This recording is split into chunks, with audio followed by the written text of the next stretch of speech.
别人杀鱼都是用刀背拍一下，他却连拍了几十下，直到将鱼头拍碎。而他之所以这样做，是为了给不远处的同伙发信号。不料这一幕被乔装的警察发现。把老二干啥呢？杀鱼呢？杀鱼把鱼头都拍碎了，坏了，坏了不要了。这鱼哪儿坏了？车上的同伙也察觉到了不对劲，于是在经过鱼档时故意摇上车窗。本以为这次能逃过一劫，可刚转弯又遇到了交警盘查。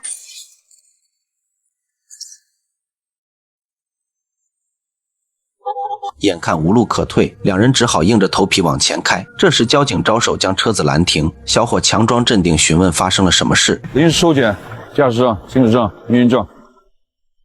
而小伙之所以紧张，是因为车上拉的是违禁品。上拉的什么？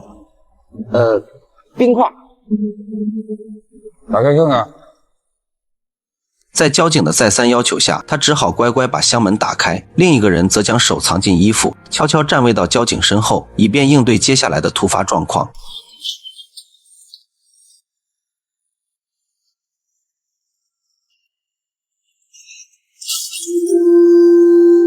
关键时刻后车发生追尾，两车司机吵得不可开交，急促的喇叭声也不断响起，交警只能放前车先行离开。两个同伙暗自得意，殊不知眼前的交警、后方的肇事司机乃至余档的伙计都是刑警队的警察假扮的。这是一部被低估的扫黑大片，却因为尺度太大、题材敏感被雪藏。今天带你走进这部由真实事件改编的电影《大人物》。不久后，货车抵达目的地，犯罪团伙刚准备卸货，车厢里却突然跳下来一个人。冻死我了！你说你兜多少圈你？有充电器吗？啊，充电器，手机充电器。此人名叫孙大圣，是滨海市最牛的刑警，在交警盘查时偷偷溜进货车，只为锁定犯罪分子的老巢。他先是用手机拍照取证，接着径直闯入车间，原来这是个造假币的团伙。随后他又给刑警队的同事发去定位，让他们赶紧带人过来。你是哪个单位的？啊，我是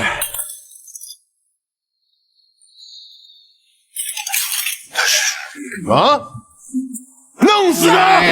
孙大圣人如其名，是个大闹天宫的主，也是局里公认的混世魔王。没多大功夫就把仓库搅了个底儿朝天。等队长带人赶到时，所有的歹徒都被撂倒在地，而孙大圣不仅没受一点伤，对方还要反告他暴力执法。我也是有人权的，他暴力。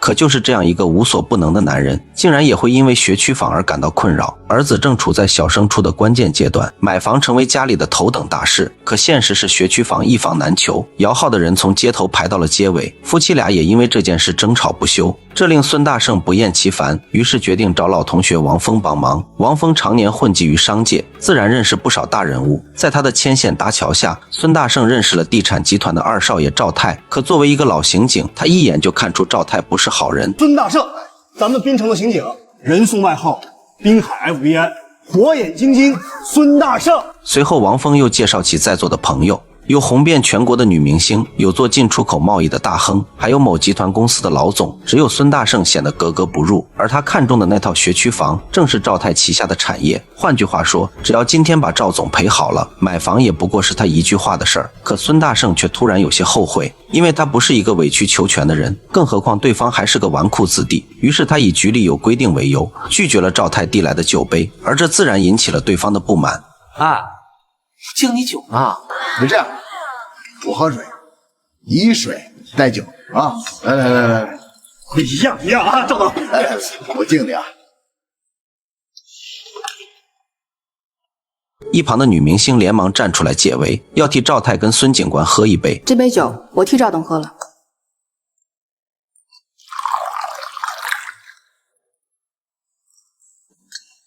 不是这，哎，小姑娘嘛，不懂礼貌，不懂礼貌就得教育，对吧？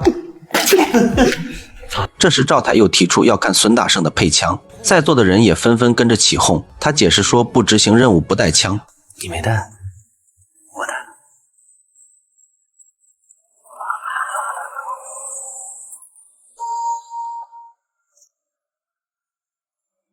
犯法了？不犯法。他料定赵太的枪是假的，即便他有真枪，也断然不敢暴露在警察面前。岂料下一秒，赵太竟直接将枪口对准了孙大圣。你们这些大人物真会开玩笑，不管真枪假枪，都不能对着警察呀。你觉得我在开玩笑吗？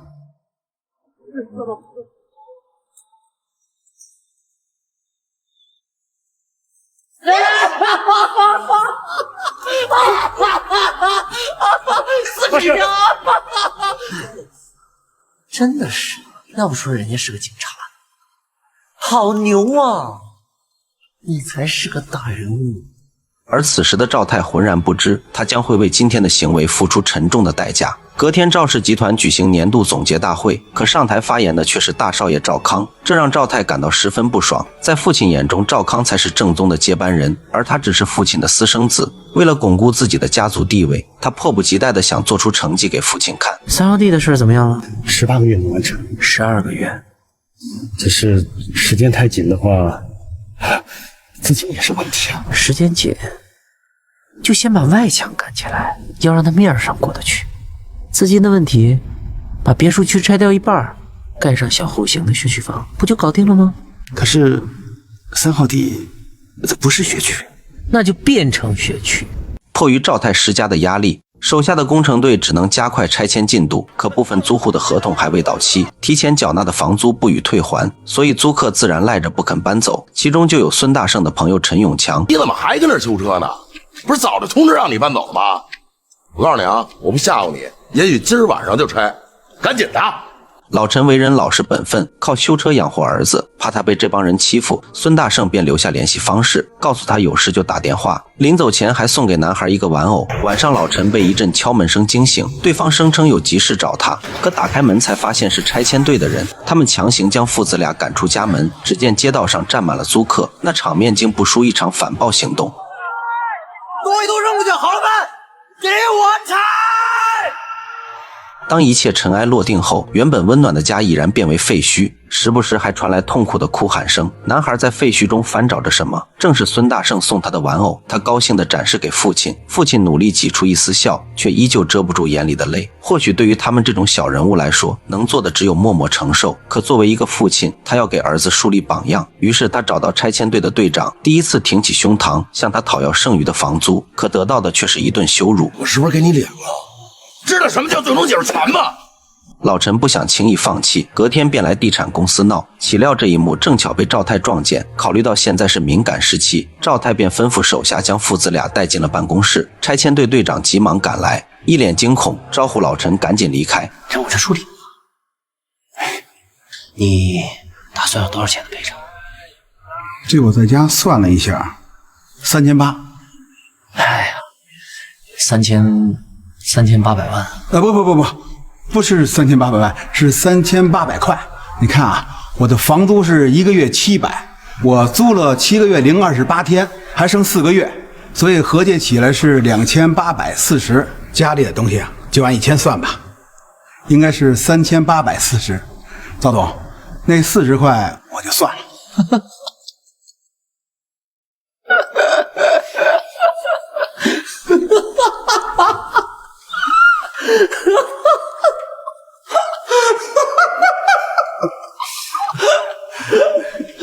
赵太狂笑着离开，助理崔京民则给手下发去信息，让他们关闭公司监控。不多时，赵太折返回来，并取来4万现金。4万啊，给你10倍，钱你可以拿走，但我要求你得打他。老陈思索片刻，又抬头看了眼欺负他的队长，最终决定带儿子离开。可一旁的赵太却不依不饶，说来就来，说走就走啊！赵总，你把孩子给我，钱我不要了，还不行吗？你管我要钱，我给你了，我给你10倍。现在你说你不要了，你拿我他妈当银行呢？不是，让你打你就打，给我打了，你废什么话搁这儿？打我，快点！孩子在这呢，我不会打，我不打人。见一个小人物竟敢忤逆自己，这让赵太感到十分不爽。你打他啊什么？听不懂我的话吗？我现在让你打他，你干什么？干什么啊？干什么？给脸不要脸！当着儿子的面，这场霸凌持续了很久，老陈的裤子湿了一片，儿子害怕的蜷缩在角落，尊严在此刻变得一文不值。于是他送走了儿子，决定找回失去的尊严，殊不知等待他的却是万丈深渊。报答你。孙大圣闻讯赶到医院，民警的结论是自杀，掉下去时撞到了围栏，才幸运的捡回一条命。孙大圣觉得事有蹊跷，并从孩子口中得知老陈被打的事，于是他来到地产公司，再次勘察了事发现场，却被公司安保发现，几个保安推搡着赶孙大圣离开。这时崔京民出现，他不仅没有丝毫歉意，反而倒打一耙，指责跳楼事件影响了公司形象，明显是在掩盖事实。随后崔京民便下了逐客令，我记住你了，崔京民。此时赵泰正在八角笼中格斗，因为不是陪练的对手，于是他在输掉比赛后玩起了偷袭，并狠毒地将对方的腿骨折断。殊不知正是因为今天的事，为未来商业帝国的崩塌埋下了伏笔。随后崔京民说起孙大圣去公司的事，赵泰认为他只是想捞点好处，于是便打发崔京民去办。至于重伤的老陈，崔京民已经买通医院，醒来的几率微乎其微。有些事呢，没有处理掉，就永远是事情。处理完手头的事情后，赵泰又盯上了新来的女秘书。崔京民心领神会，赶忙招呼手下离开。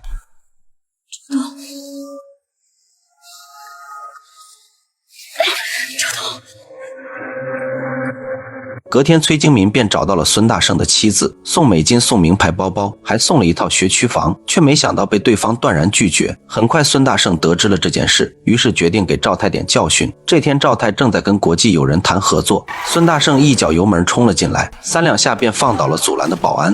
私人聚会啊！赵泰，你什么意思？又给我老婆送包送钱的，你到底怎么想的？如果他们知道你是一个警察，会对滨海市带来很不好的影响，好丢人呐！如果那些人要是知道了，有的人在你的公司被逼成跳楼，你知道你是什么后果吗？我现在很不高兴。我特别喜欢你的不高兴，我盯上你，我盯上你。这让赵泰感到十分恼火，一个恶毒的计划由此诞生。这天妻儿正在逛超市，儿子却突然消失。当众人找到他的时候，他已经被剃掉了头发。孙大圣心里清楚，这是赵泰对他的报复。队长劝他放弃调查，赵氏集团不是普通人能撼动的。可这场针对孙大圣的报复还远没有结束。隔天崔京民出现在医院，逼迫老陈的妻子签署协议，而他之所以这样做，就是为了激怒孙大圣，促使他做出过激的行为。孙警官，多陪陪老婆孩子，那才是正事。孩子长起来是很快的。再说一遍，再说一遍。赶快！这一幕被一旁的律师拍下，随后又发布到网络上，媒体大肆炒作，将孙大圣污蔑成黑警。很快这件事惊动了局长，为了不让督察找上门，局长只能忍痛将孙大圣停职。我认怂啊！岂料刚出警局大门，又遇到了偷拍的记者。拍我呢？你干嘛你？啊？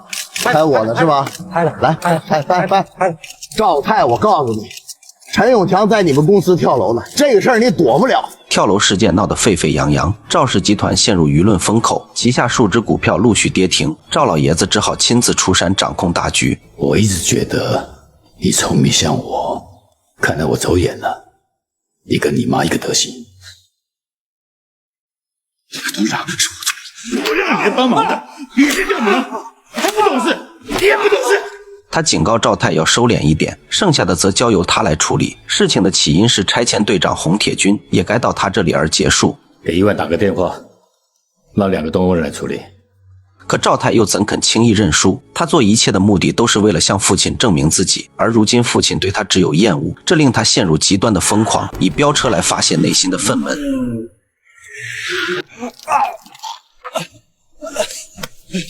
你是不是也觉得我是个小娃生的？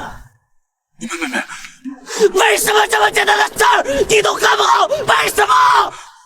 隔天崔京民找到潜逃的洪铁军，花50万美金雇佣他除掉孙大圣。当晚孙大圣便接到一个电话，对方声称知道洪铁军的藏身处，可事实上这是一个陷阱。洪铁军作为本案的重要证人，孙大圣自然不肯放过这个线索。可他已经被警局停职，如果执意前往，很可能会脱警服。可令他没想到的是，两个东欧人已经先一步找到了红铁军，双方很快缠斗在一起。东欧人战力超群，打得红铁军节节败退。正欲痛下杀手之际，孙大圣推门而入，立刻加入到这场大乱斗中。可他毕竟是一个人，双拳难敌四手。这时队长及时带人赶到，可在抓捕嫌犯时，队员小武却意外被红铁军捅伤。万幸的是，所有嫌犯均已归案。得知小武在抓捕行动中受了重伤，局长径直闯入了拘留室。政府，我是冤枉，我得负责啊！孙大圣，你这警察是怎么干的？儿子叫人把头剃了，现在线索也找不着，你还是老刑警啊？这什么老刑警啊你算？怎么干的这个刑警啊你？他们没那么大胆子，背后肯定有人。我背后还有国家呢，你怕什么？从现在开始，这个案子我亲自负责，一直到小五下床。我不管你们用什么手段，我不管背后是谁，统统给我揪出来，统统的。得到局长的命令后，刑警队立刻对赵氏集团展开调查。见警方来势汹汹，老爷子便安排崔京民当替罪羊。崔经理，听说你要自首是吧？可孙大圣也不傻，自然明白赵氏父子的用意，而崔京民也全然不知。警方已经查清了事情的原委，原来那天老陈折返回去，将钱扔到了赵太脸上，赵太大怒，对老陈实施殴打，致使其后脑撞到了茶几上，之后又伪造了他自杀的假象。而警方之所以能查清，是因为得到了赵太陪练的证词，事发那天他也在现场。我告诉你，你一个小警察是办不动这些大任务的。得知赵太不久后要出国，两人特意找到局长，希望能提前将他扣留在国内。可由于缺少关键证据，仅凭陪练的供词并不足以对赵太实施拘捕，所以局长拒绝了两人的请求。队长见说不通，便打起了感情牌。而局长之所以反对，是因为反贪局也在查赵氏集团，有证据表明赵氏与某高官官商勾结，大搞权钱交易与权色交易。如果贸然抓人，牵一发而动全身。不过可以从毒品方面入手，因为赵太经常在酒吧聚众吸毒。正如三人所料，赵太此刻在酒吧玩得正嗨。各位今晚全场的消费由赵公子买单，真就成。殊不知他已经被警方锁定。这时女明星突然找上门，与赵太发生了争执，起因是赵太取消了他的代言资格。赵太，我为了你赔这个赔那个，你怎么这么对我？怎么样？让你揍别人你还不乐意了？我还没问你呢，你揍别人舒服还是揍我舒服？赵太不是人！争执中，女人失手打了赵太一巴掌，也因此将他彻底激怒。他将女人按在桌子上，强行给她注射了大量毒品。等手下赶到时，女人已经躺在地上抽搐不止。警方以扫毒为由对酒吧展开搜查。赵太见情况不妙，于是便决定从后门逃跑。可孙大圣自然不会放过他。赵太！打手们接连不断地往上冲，帮赵太争取逃跑时间。可即便他们训练有素，却依旧无法阻挡孙大圣的步伐。随后两人上演了一出飙车大戏，直到车子撞到一座舞台才被逼停。赵太猛吸一口面粉，决定与孙大圣殊死一搏。没完了是吧？抓我啊！四周围满了过路的行人，但赵太已经顾不上那么多了，只有将面前的警察打倒，他才有逃生的可能。他招招狠辣，似乎是在发泄内心的愤怒。周围的观众举着手机录像，相比于警察制服歹徒，反倒是警察被揍更令他们喜闻乐见。当孙大圣占据上风时，人群中又传来一道声音：警察也不能这么干呐！开报警！快点放那网上去！赵太趁机挣脱束缚，并狠狠地将孙大圣打倒，彻底失去了再战之力。开你妈了！操！哥们儿，你先别走，我让你别站着，你走不了。赵太正准备逃离，可孙大圣又一次站了起来。无视国法，涉嫌吸毒，肇事逃逸，破坏公共财产，扰乱社会秩序，拒捕、袭警，故意伤害陈永强，杀人未遂。你不说我都不知道老子这么厉害呢。你知道老子为滨海做了多少贡献吗？